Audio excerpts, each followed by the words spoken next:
Bonjour mes amis, aujourd'hui nous retrouvons l'évangile de Luc au chapitre 9, les versets 43 à 45. Et tous étaient frappés de la grandeur de Dieu. Comme tous s'émerveillaient de tout ce qu'il faisait, il dit à ses disciples, « Écoutez bien ce que je vais vous dire. Le Fils de l'homme va être livré aux mains des hommes. » Mais ils ne comprenaient pas cette parole.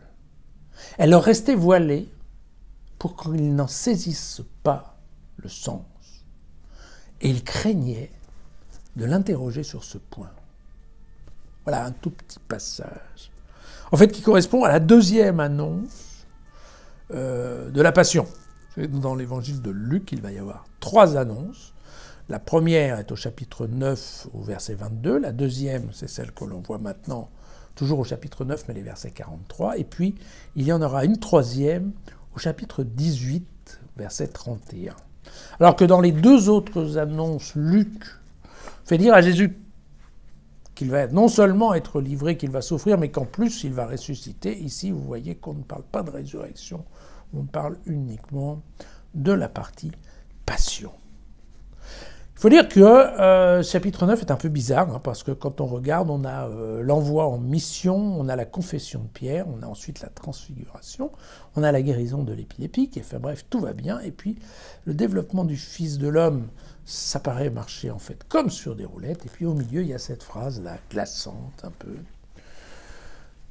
qui vient un peu choquer le paysage et qui secoue en fait les disciples. Alors vous avez remarqué qu'ils sont non seulement ils comprennent pas.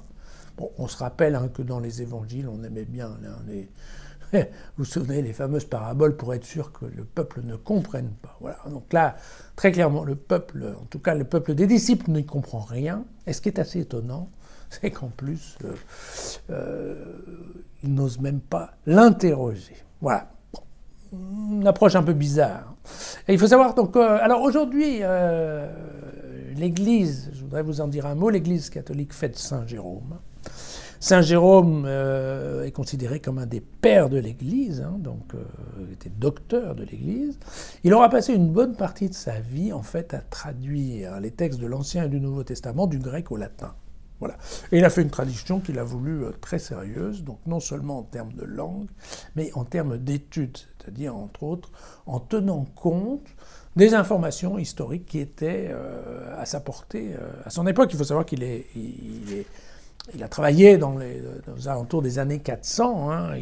C'était quelqu'un qui communiquait avec saint Augustin, vous voyez, donc c'est cette époque, moitié du premier millénaire. Alors, Saint Jérôme,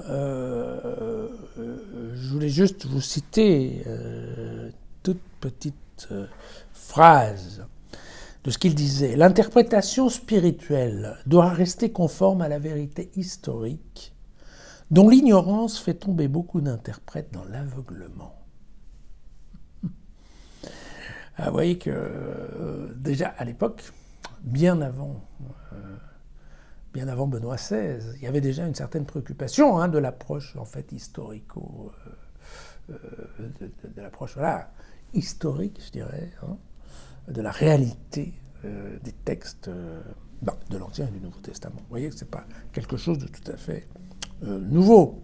Alors, il faut savoir qu'en parallèle de ses œuvres littéraires, il s'est fait beaucoup d'ennemis, Saint Jérôme, parce qu'il a beaucoup critiqué le clergé, la cupidité du clergé régulier et des évêques. Il faut savoir que donc c'est un passionné, mais c'est un passionné aussi du célibat et de la virginité des femmes. Oui, oui. Il n'y a pas que des bons côtés chez Saint Jérôme. Voilà. Dans la peinture, il est représenté en cardinal, en général avec une croix, une Bible, et souvent on voit un crâne de cadavre qui est posé sur sa table. Il faut savoir qu'en fait, il n'était pas cardinal, car en fait, le titre de cardinal a été créé aux alentours de l'an 1000. Donc, comme lui, il était en 400, vous voyez qu'a priori, il ne pouvait pas l'être. Mais en fait, voilà, le crâne et cette truc de cardinal, tout ça, c'est une invention de la peinture hollandaise du XVIIe siècle. Et le crâne représentait à l'époque la vanité. Voilà. Ce qui n'a rien à voir ni avec la vie de Saint Jérôme, ni avec sa légende d'ailleurs. Voilà. Donc comme quoi, il faut se méfier des images, et même des images de l'époque. Voilà. Allez, à demain.